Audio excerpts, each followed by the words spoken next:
good afternoon everyone. Thank you for giving me the opportunity to speak with you. Today, I'm going to talk about something that we all touch every single day. It is in our homes, on our shelves, in our oceans, more devastatingly, inside the bodies of animals and even ourselves.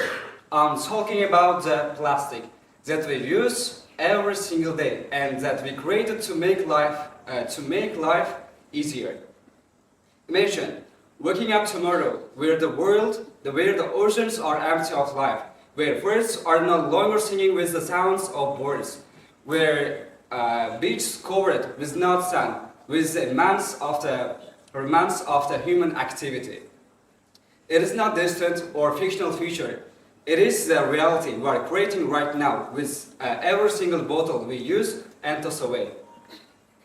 So, that's equivalent to a truckload of a plastic that we dump into the ocean every single minute. Imagine every single minute we put a truckload of the plastic into the ocean, and it's getting worse. But how did we get here, and how do we get out? Plastic, once hailed as a miracle, is convenient, it is cheap. Invented a century ago just. And durable, it revolutionized our lives, from medical equipment to part of the cars. From food packaging to plastic, to computers. Plastics everywhere in total. So guys, we created a material designed to last forever, and then used it to make things we throw away after minutes. Think about it. We use the normal plastic bottle up to 12 minutes, but it takes 500 years to break down. You must think, well, I recycled. Isn't that enough? Unfortunately, it is not even closer. So, of the 8.3 billion metric tons of plastic ever produced, 9% of them recycled. Where's the rest? Rest is in our landfills. Burned or buried, find its way into nature. We have created a world where plastic literally abandoned our world life and wildlife. Today, microplastics, tiny particles have been found in rainwater, in the air we breathe, and even in human blood. Yes, plastic is everywhere, as I mentioned before. It is inside of us. By 2050, there could be more plastic than fish in the ocean by weight. And what happened with marine animals? In the ocean, dolphins swim through plastic rings that can cut into their flesh.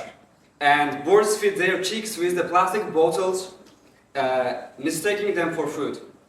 Whales wash ashore with stomachs full of plastic bags. We have been sold a lie that plastic waste is our fault as a consumer. But it is not a trust. Trust is here. 100 companies all across the world responsible for 70% of global plastic pollution. And yet they put the burden on us. Recycle more, they say, bring your own bags. This is like factory dumping toxic waste into a river, then handing out mouths to the people downstream.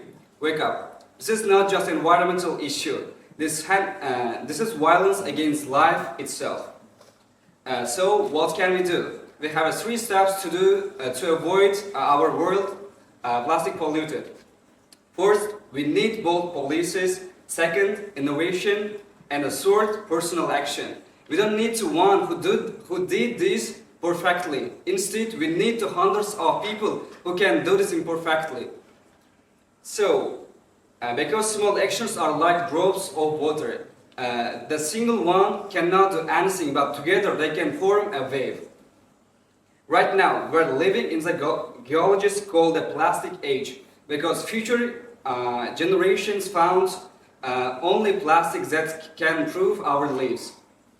So, we want to be remembered as a generation that drowned on its ways. Change doesn't happen overnight, but it begins with awareness, with empathy, and with courage. Let me take you to the beach covered in plastic. Now imagine the beach clean, the ocean alive, a child running barefoot, safe and free.